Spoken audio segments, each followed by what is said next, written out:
This was a very important week in the Novice League. Just by chance we were looking at matchups between what looked like the 1st and 2nd seed, the 3rd and 4th seed, and the 5th and 6th seed, at least in the eyes of the preseason. And well, we definitely got some matches. I think it's looking like a victory unless this unless Slam Jam can somehow recontest it, which I don't think is going to happen. They have 1 second. Wait, no way. they're going to cap it. It's coming in. Oh my goodness. Oh my goodness, indeed.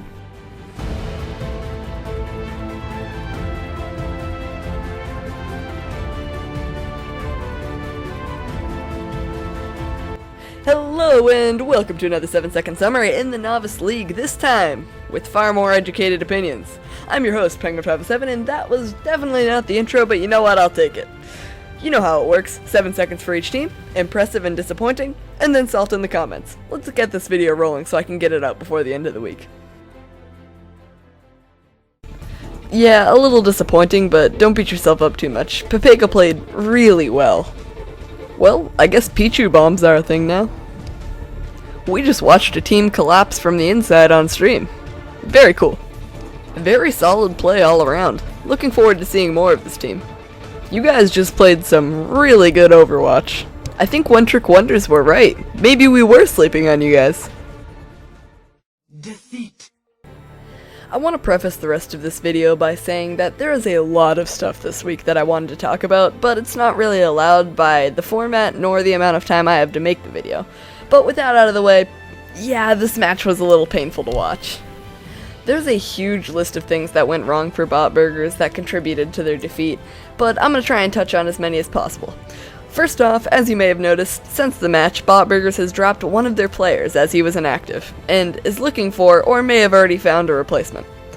Since the first week of play, we haven't seen Zoon play due to personal reasons, and I think that it's best for both the team and him that he is dropped. This does beg the question, however, what holes do they want to fill by picking up a new player? And to answer that question, we're going to need to look at this match and why it went so horribly for them in the first place. For starters, the main tank, whoever was playing that role, kept dying. The repeated death of the Reinhardt was, at least I believe, equal parts due to the not great positioning from the tanks, and not particularly great healing from the supports. I think Brig needs to manage armor packs a lot better to keep the Reinhardt up during duels. And since we've brought up the Reinhardt anyways, let's talk about the DPS player that played him for a bit. Why? I mean, I don't think he did bad, but it wasn't any better than Kai's, and like I just said, I don't believe his deaths were completely his fault. This does beg the question, though, why? Kai was doing... it wasn't his fault that he kept dying. I mean, it was a little bit, but, you know, not completely. It was equal parts split, and that playing Saffron on the Reinhardt did not fix that issue. This does bring up the question, though, who do they pick up with their new spot? And I don't think there's a big need to replace Kai, so I believe that they should either pick up a new support player, or someone who can fill in a tank role so someone else can play support. That's just my 2 cents, though. I'm no coach, so does my opinion really matter? I really do like this team, and I think with a few adjustments they can get better, but as of now they are definitively the worst team in the league, and it's going to take some drastic changes to fix that. Victory. Do I even need to talk about how important winning this match was for Pepega friends? By winning it, and by playing well, they have officially secured the #1 seed in the league, which makes them the team to beat.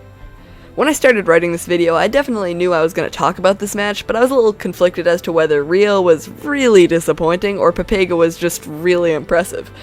And you know, you can see which one I picked.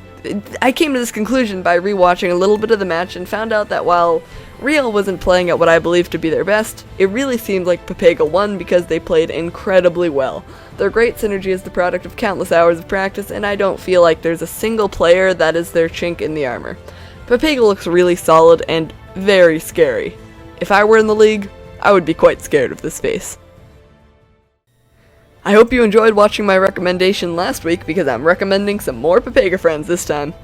If you only have time to watch one match this week, I suggest watching Pepega Friends versus One Trick Wonders. One Trick Wonders is looking like a very strong team, but the question is, how strong are they compared to the best in the league? Hopefully it won't be a 4-0 like my last suggestion. I hope you enjoyed the video. Links to the streams will always be in the description. And just to further me copying dividing, have a great week, and don't get tilted.